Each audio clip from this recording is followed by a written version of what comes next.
Even more spending. President Biden preparing to unveil his $1 trillion Families Plan later this month, focusing on government-funded child care, among other things. South Carolina Congresswoman Nancy Mace joins us live with her thoughts on the latest spending proposal. Good to see you this morning, Congresswoman. Thanks for being here.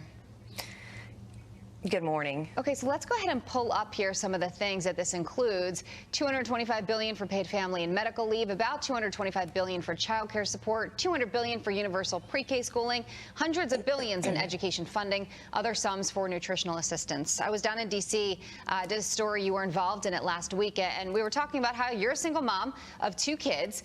So with that background, what do you think about this? Well, it seems like every day there's another $1 trillion package that the Biden administration is proposing. And we had a $2 trillion COVID relief bill that had literally very little to do with COVID relief. We're seeing proposals for a $2 trillion infrastructure package that has very little to do with infrastructure. There's another $2 trillion out there that they want to spend that would, provide for the pre-K and community colleges, pay for it. And I don't know how we pay for this without raising taxes on hardworking Americans. And, I kind of go back to JFK's comments many decades ago. Ask not what your country can do for you, but you can do for your country. People want to earn their success here in the United States. Is there a better way to support American families?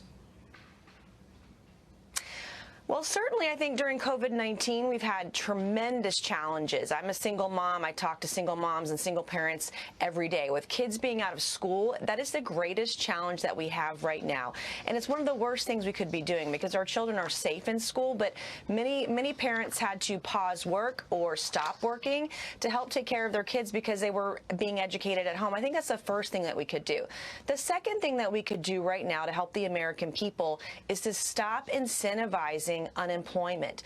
We have folks that want to get back to work. The businesses want to be open, but the federal government, with the additional unemployment checks that are coming out and stimulus payments, there are many folks that simply just won't go back to work. And so these are things that we should be doing to help the American people. It's the best way forward. Okay, so the president accepted House Speaker Nancy Pelosi's invitation to deliver his first joint session of Congress. That would be on Wednesday, April 28th. You take issue with the timing of this, right?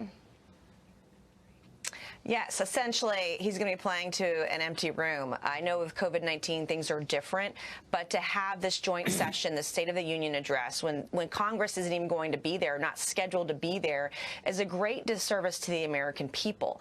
We had an opportunity at the beginning of the year, coming out of a crisis, to lead our country during this crisis, to bring people together, to unify. And so far, it's just been a talking point. And yet this is another example of how we are divided. I would love to be able to sit there and hear the President of the United States, in great tradition, to give that speech. But I'll be back at home working in the district since we're not up here that week.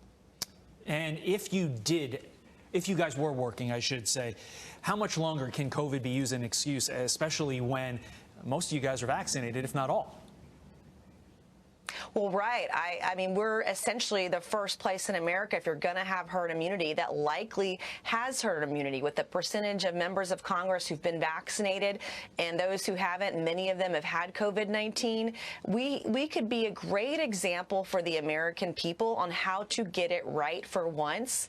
And we're just fumbling the ball in every way that we can right now. And I can tell you, as a freshman member, it is incredibly frustrating.